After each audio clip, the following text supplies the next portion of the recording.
ఈ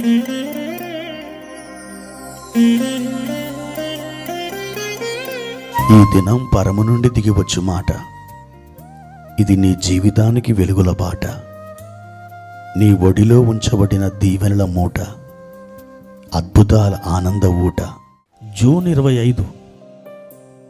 సంవత్సరమంతా మీరు బైబిల్ చదివి ముగించడానికి ఈరోజు మీరు చదవలసిన లేఖన భాగము యోబు గ్రంథం 3 మరియు 4 అధ్యాయములు.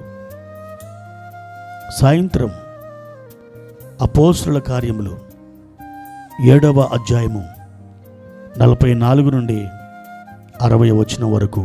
ప్రియమైన దేవుని బిడ్డలారా, ఈ ఉదయకాల సమయంలో ప్రభు యొక్క కృప మీకు తోడైనగాక. ఆయన చల్లని హస్తాలు మీ మీద నీడనిస్తున్నాయి. మీకు ఆదరణ, ఒక వెచ్చదనం దేవుని హస్తాలు మీకు దయచేస్తున్నాయి. ఈరోజంతా ప్రభు కృపలో మీరు ఆనందించినట్లుగా ఆయన మీకు సహాయం చేయబోతున్నారు. ప్రియమైన దేవుని బిడ్డలారా, చాలాసార్లు మనం దేవుని సన్నిధిలో ప్రార్థన చేస్తూ ఉంటాం. కానీ దేవుడు ఆ ప్రార్థనలు ఆలకించి మనకు జవాబు ఇచ్చేంత వరకు మనం ఎంతమాత్రమును కనిపెట్టుకొని ఉండలేం. చాలాసార్లు నాకు సమయం లేదు, నేను చాలా బిజీగా ఉన్నాను, ప్రార్థించడానికి నాకు టైం ఎక్కడదండి, నేను అనేక పనులు పెట్టుకొని ఉన్నాను, ఇలా ఎన్నోసార్లు మనం మాట్లాడుతుంటాం. ప్రియ దేవుని బిడ్డలారా, ఈ రోజున ఆయన నిన్ను బ్రతికిస్తేనే కదా నీ పనులు కానీ, నీ ఉద్యోగం కానీ, నీ ఇంటి పనులు, నీ ఒంటి పనులు, నీ యొక్క వ్యాపారం, ఇదంతా చేసుకుంటున్నాం. ఒకవేళ దేవుడు మనల్ని ఆయన విశ్రాంతిలోకి పిలిచినట్లయితే ఈ రోజున ఈ భూమి మీద మనం ఉండేవాళ్ళమా? ఎంత మాత్రమును కాదు కదా. మరి మనం ఆయనకు సమయం ఇవ్వకపోతే ఎలా? తప్పకుండా మనం ఆయనకు సమయం ఇవ్వాలి, ఆయనతో మాట్లాడాలి. ఆయన జవాబు ఇచ్చేంత వరకు మనం కనిపెట్టుకొని ఉండాలి.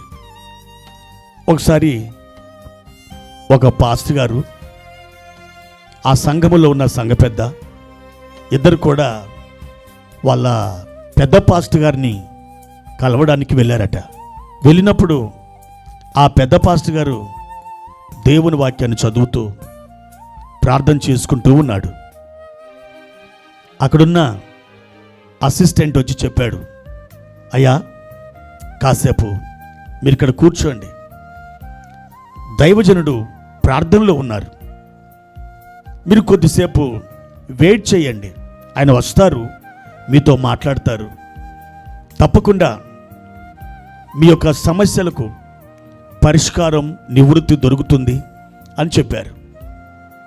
ఒక 5-10 నిమిషాలు కూర్చున్న తర్వాత వారు విసిగిపోయి అక్కడి నుండి కోపంతో లేచి వెళ్ళిపోయారు. చాలాసార్లు మనం దేవుని మీద అలుగుతూ ఉంటాం, సనుగుతూ ఉంటాం.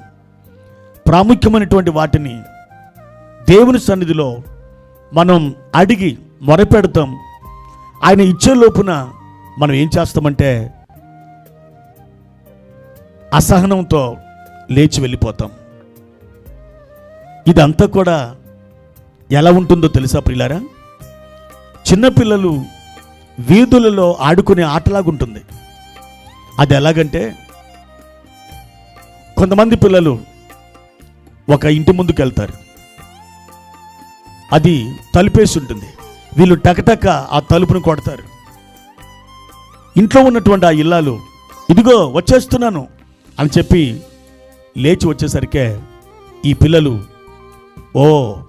ఎంతో స్పీడ్తో పారిపోయి దాక్కుంటారు. ఆవిడ బయటకు వచ్చి అటు ఇటు చూస్తుంటుంది, కానీ ఎవరు లేరు. అరే, ఇందాక తలుపు కొట్టారు, ఇప్పుడు ఎవరు లేరేంటి అని అటు ఇటు చూచి మరలా లోపలికి వెళ్తుంది. కాసేపు అయిన తర్వాత మళ్ళీ ఈ పిల్లలు వచ్చి ఆ తలుపుని దబదబ కొడతారు. మళ్ళీ ఇదిగో వచ్చేస్తున్నా అని చెప్పి ఆ ఇల్లాలు బయటకు చూసేవరకే మళ్ళీ పారిపోతారు, దాక్కుంటారు. ఆవిడ అటు ఇటు చూస్తుంది, మళ్ళీ లోపలికి వెళ్తుంది. మళ్ళీ కాసేపటికి ఆ పిల్లలు వచ్చి ఆ తలుపు కొడతారు. ఈ విధంగా పదే పదే జరుగుతుంది. ఆవిడ అనుకుంటుంది, నేను లోపలికి వెళ్తూనేమో తలుపు కొడుతున్నారు, వచ్చి చూస్తేనేమో ఎవరు కనిపించట్లేదు, ఏమిటిది అని ఆమె వీస్తూ పోతుంది. మన ప్రార్థనలు కూడా అలాగే ఉంటున్నాయి. ప్రియమైన దేవుని బిడ్డలారా, మనం దైవ సన్నిధికి వెళ్తాం, ప్రార్థన చేస్తాం, కానీ ఆయన మాట్లాడి మనకు జవాబు ఇచ్చేంత వరకు అక్కడ మనం కనిపెట్టుకొని ఉండం.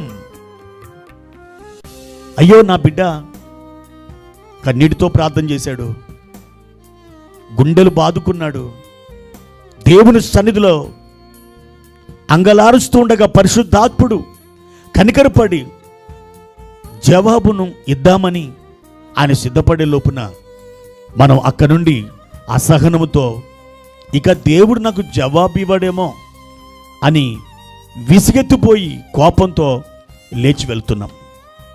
మనం ఇక దేవుడు జవాబు ఇవ్వడు అని ఫిక్స్ అవుతున్నాం.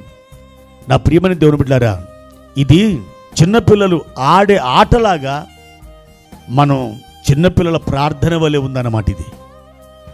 అందుకని మీరు దేవుని సన్నిధికి వెళ్ళినప్పుడు మొరపెట్టండి, ఇంకా మొరపెట్టండి. జవాబు రాలేదు, అయినను మొరపెట్టండి. జవాబు ఇంకా రాలేదు, నెలలు దొర్లిపోతున్నాయి, అయినా మొరపెట్టండి.